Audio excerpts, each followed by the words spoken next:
And joining me on the podcast and on video, it's Mark Browning, CEO of Zinc Media. ZIN is ticker there. Mark, thanks for joining me. Thanks very much for having me. And if you're watching on video, you've got to check out Mark's background. It's very impressive there. Is that real or is it made up? That's real. Wow, that's good. That's nice. If you just walk in, but you won't see anyone walk in because the way we put the camera up. But that is our office. Wow. That's good. It's zinc in rainbow colors there, worth checking out. But results for the year ended the 31st December 2023, and I said I focus largely on microcaps, and I sort of define that as below 100 million market cap. And there's companies are struggling. There's not much growth out there, which is different to what you've put out today. I'll share the screen here if you wanted to. But take us through some of these results if you could, Mark. Well, we're very pleased. I mean, the revenue is up to 40 million. That's a 34% increase and ahead of the market expectations that we put out there. Gross margins doing very well as well, up to 39. So they're growing. I mean, it's every metric is up, everything for us. EBITDA now at 1 million, the highest for 13 years, again in line with expectations. Cash up at year end, 5 million, up from 3.6, up again today at just under 6 million. And organic growth, the one that we all know is the most, in some senses, the most valuable type of growth, up nearly 20% in television. And we've had the full year contribution of the Edge to drive our top line performance. And 80% of our customers are coming back. That number is the same as it was in 2022. So in terms of revenue quality, I think that evidences the quality. So look, I mean, it is a good set of results in what 23 was a very, very difficult market for many companies, especially TV companies. But we have a small market share. We have 2% of the UK television production market share. And I say internally to the team as well, when they think, oh, it's very tough out there. It is tough out there. But when you have a small share, you can grow. As we've demonstrated. Exactly. And explain what you're in. For people not familiar with Zinc Media, I'll put the website on the video there, but explain what areas of the industry you're in, please, if you could, Mark. Well, we are anchored in television. But our business is 60% television programs and 40% content for brands and businesses. But everything we do is about life. We're a factual storytelling company and we do it on screen. So we might get access, as we have done, to the US military to film the real Top Gun. We might get access to document complex issues in life.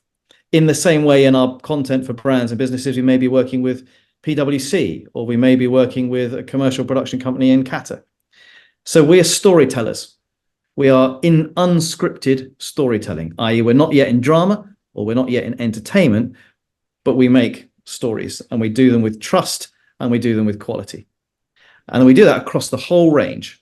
And everything ultimately sits on the same platform within Zinc. So if you're making a corporate film or a brand film or a learning film or a commercial, an advert, or you're making a factual documentary, or you're doing Putin versus the West for the BBC, or Bal Babe, or Bargain Loving Brits, it all sits on the same platform of expertise, i.e. a camera goes out and films with people, and that footage comes back and gets made into a story. Yeah, I would urge people to go to your website, because right now, if you're watching this on video, you can see some of the clips and highlights from some of the shows you've made, and they are phenomenal. Just everything, the stories, like you say, the storytelling, but the way they're filmed, and even worth checking out. I mean, your final results highlights video reel there. It's very good. Check that out. So it's lovely to watch. It's one of the best websites of companies I've looked at on AIM. You go there and you're transfixed for about 5-10 minutes watching videos. Nice. Explains the story very well. But I tell you what's encouraging about this is my website. And I've got the Macro Cap League where I sort of list top 100 companies and based on growth, value, momentum. And what's nice here, broker target 163. Now we are at 78 pence. That's 108% upside here. Market cap 17 million, enterprise value 16. Of course, that means we have more cash and debt. But what's nice here, I mean, you are a little illiquid, and I suppose that's down to AIM at the moment. And we were talking just before we came on, and I think it's 34 or 36 months now of outflow from the markets and brokers. And of course you have to have asset managers who have to, because of redemptions, have to So I think liquidity is down to that pretty much. But operating cash flow, 3 million, free cash flow of 2.6 pretty much. Growth, look at that. I look at analyze companies every day on the AIM market, and it's very hard to find growth at the moment. A lot of companies are struggling, but half year, 68%, full year, 34%. Every metric pretty much has gone up, and you are scoring top line and growth. And this is very good. Value, price of sales, 0.4. Price free cash flow, 7. Health is good. Efficiency, 40% margins. The issue, like I said, is momentum pretty much. And I don't think it's largely down to you. It's down to the market. And what's your thoughts on the AIM market at the moment, Mark? Well, it's completely underperformed. There's Yeah. no two ways about it. And for all the reasons you've just said. And that is exaggerated at the smaller end. Because interest rates have been high suddenly. So there are other ways of making big returns on money, which is more guaranteed. But that I think is changing. So I expect money to come back into companies like ours. And yeah, there have been some, we have a very rich shareholder base of large institutional investors. That takes up 70% of our base. Plus, then there are employees. So in terms of the proportion where liquidity, and they're all, everyone's in that for the medium to long term return. We're not buying and selling out of our stock. So where people are buying and selling, where the liquidity is typically in less than 10% of our register. Yeah. And that's one of the challenges, right? But that will improve over time. It's also one of the reasons why our stock has held up against media peer group.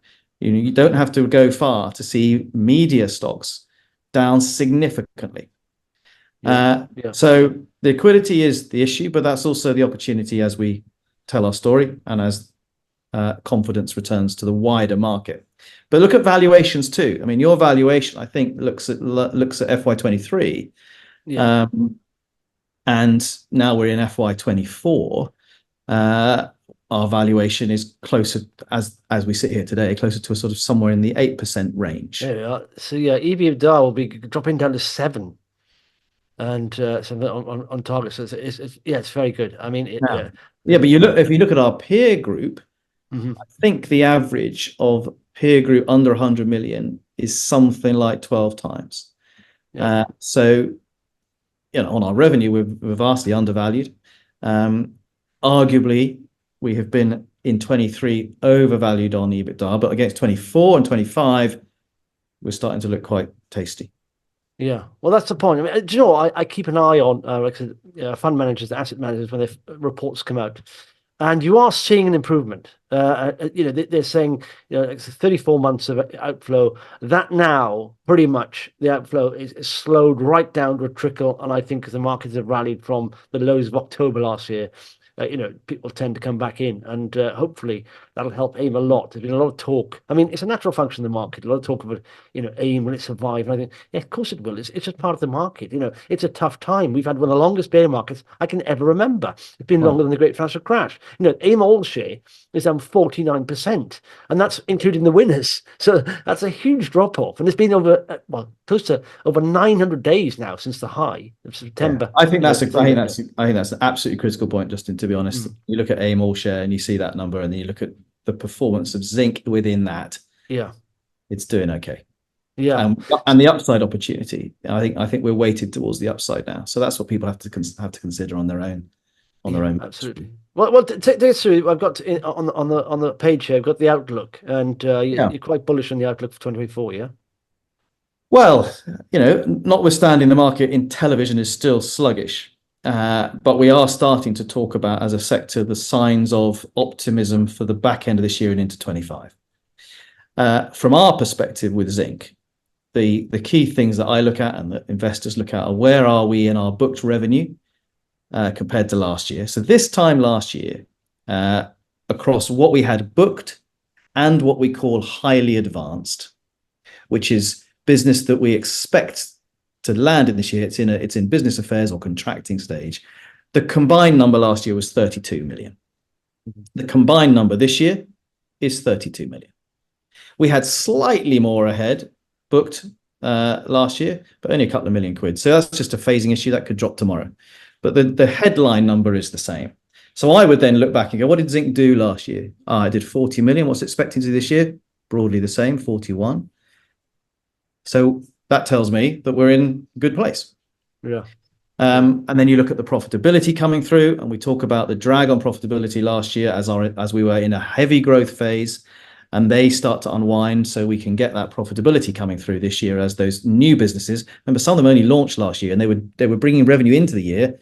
This year, they'll drive through the bottom line and give us profits, which is why we can believe in our forecast as things stand today. And we've released FY25. Our brokers have into the market FY25 guidance. So investors should look at that, and that sees further profit growth and modest top line growth. We've obviously been on a very strong top line growth recently, and it's now coming through to EBITDA. And look at cash, as you pointed out, and cash we've reported today at just under 6 million. Yeah, exactly. Exactly, and that's it. That in this day and age, it's gone from like 3.6 to 4.9 pretty much for the year. So it's looking very good. And 5.9 as of today. Yeah. Wow. Yeah, exactly. Generating cash. It's nice. That's the most important thing. Cash is like blood to a human. You gotta have it, and if you're generating it, it's very good. Mark, it's very good to chat to you, and hopefully we'll catch up in the not too distant future. Thank you very much. Good stuff. Thanks, Justin.